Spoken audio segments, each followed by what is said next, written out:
Broadway ਤੁਹਾਡੇ ਵਿਦੇਸ਼ ਜਾਣ ਦੇ ਸੁਪਨਿਆਂ ਨੂੰ ਦੇਵੇਗਾ हकीकत ਦੀ उड़ान। नमस्कार दोस्तों, मैं अमरशीद ब्रॉडवे इमिग्रेशन सर्विसेज से लगातार कोशिश इस चैनल के जरिए कनाडा स्टडी वीज़ा को लेके हर लेटेस्ट इंपॉर्टेंट अपडेट आपसे शेयर करते रहे। जब से कनाडा के रूल्स चेंज हुए हैं, IELTS 6 वाले बच्चे तो खुश हैं, बट PT वाले बच्चे थोड़ा परेशान हैं, क्योंकि PT वाले बच्चों के अंदर क्या है कि सबका 60 ओवरऑल नहीं बन पाता। बहुत से बच्चे हैं जो 57, 56, 58 ऐसे स्कोर्स पे रह जाते हैं। कनाडा के अंदर न्यू रूल के अंदर PT का ईच मॉड्यूल का सब्जेक्ट मैटर नहीं करता। ईच मॉड्यूल में आपके 52 भी हो सकते हैं, 3 भी हो सकते हैं, 1 भी हो सकते हैं, कुछ भी हो सकता है, लेकिन ओवरऑल 60 होने चाहिए। तो कई बच्चे ऐसे होते हैं जिनका ओवरऑल 60 नहीं बन पाता है, क्योंकि ओवरऑल 60 बनाने के लिए भाई किसी ना किसी में तो ज्यादा जाना ही पड़ेगा, 60 से भी ऊपर जाना पड़ेगा। ये सिचुएशन वाले बच्चों का अक्सर ये क्वेश्चन होता है कि क्या हमारा सक्सेस रेट अच्छा मिल सकता है कनाडा के अंदर अगर हमारा स्कोर 60 नहीं है। तो एक चीज माने कि दोस्तों, आज से पहले मतलब न्यू रूल से पहले PT रिकॉग्नाइज्ड एग्जाम नहीं था कनाडा की तरफ से। रिकॉग्नाइज्ड इन द सेंस कि मतलब वो SDS में लिस्ट में नहीं था, वैसे रिकॉग्नाइज था। क्योंकि वो SDS लिस्ट में नहीं था, इसलिए कॉलेजेस का उसे लेकर कोई स्टैंडर्ड फिक्स नहीं था। तो कॉलेजेस की एडमिशन हम देखते हैं अक्सर 55, 56, 57 ऐसे स्कोर्स पे मिल जाती है। बट वीजा जो था वो भी बीच में इशू होते थे उसके ऊपर।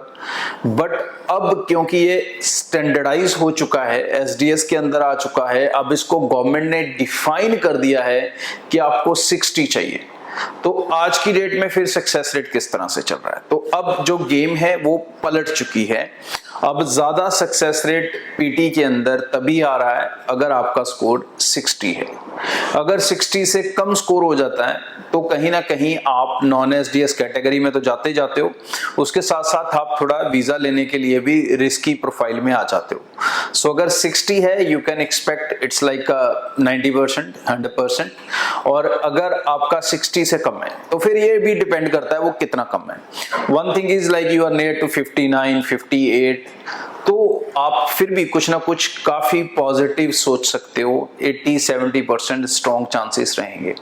But if you going below 56 तो आप काफी वीक गिने जाते हो, तो आप ऑलमोस्ट रिफ्यूजल के किनारे पे होते हो। तो जिन बच्चों ने PT के साथ फाइल्स लगानी है, they try to be at 60, there should be a first preference. Otherwise कम से कम 59, 58 विच आई रिकमेंड। और 60 बनाना PT के अंदर थोड़ा मुश्किल लगेगा, IELTS 6 ओवरऑल बनाना इजी होगा कंपैरेटिवली। अगर मैं दोनों एग्जाम्स के स्कोर के हिसाब से लेवल्स की बात करूं तो IELTS में 6 ओवरऑल अचीव करना आसान है कंपैरेटिवली PT का 60 अचीव करना। व्हाट आई रिकमेंड, जो बच्चे एग्जाम के लिए जा रहे हैं, जो तैयारी कर रहे हैं, they should focus on IELTS, क्योंकि IELTS में 6 थोड़ा आसानी आएगी कंपैरेटिवली PT का 60 लेने में, जो बच्चे कनाडा फोकस्ड करके चल रहे हैं। प्लस IELTS एग्जाम डेफिनेटली, अगर आपका PT 60 नहीं आता फिर दूसरी कंट्रीज के लिए ऑप्शन होंगी। अगर कनाडा ही करना है तो आपको PT का स्कोर इंप्रूव्ड लेवल पे रखना पड़ेगा, प्रेफरेबली 60, नहीं तो कम से कम भी 59, 58 के आसपास रहें, और बेटर है अगर आप IELTS कर लें। कॉस्टिंग को लेके, खर्चे को लेके एक मेजर चेंजेस जो हैं वो UK में कुछ आ गई हैं और कुछ जनवरी में आ जाएंगी। तो इंपॉर्टेंट चीजें क्या हैं, जो बच्चे जनवरी इनटेक टारगेट कर रहे हैं, जो नवंबर कर रहे हैं और जो दिसंबर कर रहे हैं, चेंजेस क्या हैं। जो नवंबर, दिसंबर, जनवरी कर रहे हैं, तीनों के ऊपर एक चेंजेस कंफर्म है जो हो चुकी है। एक, आपकी प्रायोरिटी फीस डबल हो चुकी है। पहले ये फीस 250 पाउंड थी, अब ये बढ़ के 500 पाउंड हो चुकी है। मतलब पहले ये 25,000 थी और अब 50,000 हो चुकी है। जितनी भी फाइल्स 4 अक्टूबर के बाद सबमिट होंगी, उनकी प्रायोरिटी फीस 50,000 लगेगी, ना कि 25,000। सेकंड, उनका जो चेंज आएगा, उनकी जो एम्बेसी फीस है, वो एम्बेसी फीस भी बढ़ के तकरीबन 15,000 रुपए के आसपास वो बढ़ेगी, 10 से 15,000 रुपए। पहले ये थी 363 पाउंड, मतलब 36,000 पाउंड के आसपास।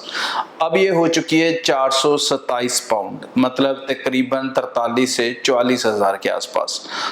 8-10,000 का फर्क ये पड़ेगा, प्लस प्रायोरिटी फीस का फर्क पड़ेगा। ये दो मेजर चेंजेस अभी आ चुकी हैं। चाहे आप अक्टूबर इनटेक की फाइल लगा रहे हो, नवंबर लगा रहे हो, दिसंबर लगा रहे हो, और चाहे आगे जनवरी भी लगाओगे। और एक मेजर चेंज और आ सकता है, और वो हो सकता है कि जनवरी के बाद आए या इटसेल्फ जनवरी इनटेक से आ जाए। वो है आपका इंश्योरेंस, IHS। बात ये चल रही है कि इस इंश्योरेंस को डबल कर दिया जाएगा। सो विच गोना बी है वेरी एक्सपेंसिव। मतलब अभी जो इंश्योरेंस होता है, एक मास्टर्स जो बच्चा करने जाता है उसका तकरीबन 70-75,000 का जाता है, वो 1.5 लाख का हो जाएगा। +2 वाले का 3 साल की ग्रेजुएशन के लिए उसका जो जाता था अपना IHS, वो जाता था तकरीबन 2.25 लाख। तो ये अगर डबल होता है तो भाई ये 4 लाख चला जाएगा। बट अभी जो नेगोशिएशन है ये अभी कंफर्म्ड अमाउंट नहीं है, लेकिन ये इतना बढ़ सकता है। लेकिन कम से कम भी बढ़ेगा तो 1.5 गुना तो ये जाएगा ही। इसमें कोई छोटा सा चेंज नहीं आएगा, थोड़ा सा तो बड़ा चेंज आएगा। तो अगर आप नहीं चाहते कि आपकी फाइल्स एक्सपेंसिव हो जाएं, आपके बजट गड़बड़ हो जाए, क्योंकि अगर IHS बढ़ जाता है तो हर एप्लीकेशन का ऊपर जो बजट है वो 1 लाख से लेके 2 लाख 2.5 लाख तक फर्क डालेगा प्रेजेंट स्टूडेंट के मुकाबले। So try to process your applications as soon as possible, ताकि आप बजट वाइज बेटर रह सकें। नवंबर इनटेक का भी ऑप्शन आपके पास है, दिसंबर का भी है और जनवरी का भी है। इमीडिएटली ब्रॉडवे टीम को मिलें और अपने प्रोफाइल्स को लेके ऑप्शंस को डिस्कस कर लें। Thank you. ब्रॉडवे ਤੁਹਾਡੇ ਵਿਦੇਸ਼ ਜਾਣ ਦੇ ਸੁਪਨਿਆਂ ਨੂੰ ਦੇਵੇਗਾ ਹਕੀਕਤ ਦੀ ਉਡਾਨ।